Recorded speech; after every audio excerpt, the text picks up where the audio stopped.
আমিরাবাদ ও ছোট বরদোনা শাহ জব্বারিয়া এতিমখানা ও হেফজখানার দ্বিতীয় তলার ভবন উদ্বোধন, সবক অনুষ্ঠান ও দোয়া মাহফিল অনুষ্ঠিতই। আগস্টের 22 তারিখ হেফজখানার প্রতিষ্ঠাতা আলহাজ হারুনুর রশিদুর সার্বিক তত্ত্বাবধানে ও মাদ্রাসা পরিচালনা কমিটির আয়োজনে উক্ত অনুষ্ঠান অনুষ্ঠিত হয়।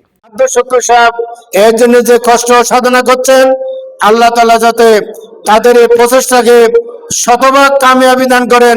এ সময় সবক প্রধান অনুষ্ঠানত আমিরাবাদ ও ছোট বারদোনা শাহ জব্বারিয়া এতিমখানা ও হেফজখানার সভাপতি এম এ শুক্কুরুর সভাপতিত্বে ও সেক্রেটারি মোহাম্মদ রাসেলুর সঞ্চালনায় অতিথি হিসেবে উপস্থিত আছিল চট্টগ্রাম দক্ষিণ জেলার নায়েবে আমির, শ্রমিক কল্যাণ ফেডারেশনের কেন্দ্রীয় সহসভাপতি হাফেজ মাওলানা ইসাক এবং হেফজখানার সহসভাপতি মামুন রশিদ আকিব এবং শিক্ষক হাফেজ মাওলানা মোহাম্মদ সাইদ। কিন্তু আমাদের যে প্রতিষ্ঠাতা আলহাজ হারুনুর রশিদ সাহেব এমন একটি পরিবেশ তিনি দিয়েছেন, এটি আমি আশা করি কাল কিয়ামতের ময়দানে ওনার জন্য এটাই যথেষ্ট হয়ে যাবে।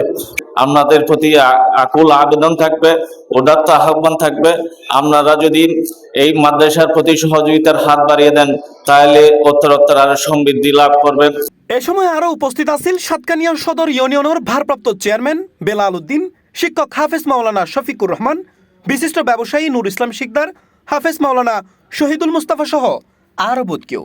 তালাবুল ইলমি ফরিজাতুন আলা কুল্লি মুসলিমিন ওয়া মুসলিমাতুন, প্রত্যেক মুসলমান নরনারীর জন্য আল্লাহ রাসূলের এই ইসলামী বিদ্যা, কোরআন হাদিস অধ্যয়ন করা এবং এই জ্ঞান অর্জন করা ফরজ। তাদের জন্য একটু দোয়া করবেন, যারা জমি দিয়েছেন তাদের জন্য একটু দোয়া করবেন।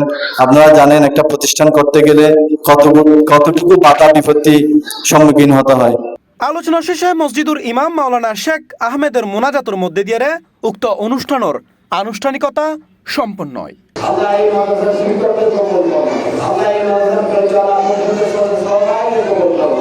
C plus TV, Chittagong.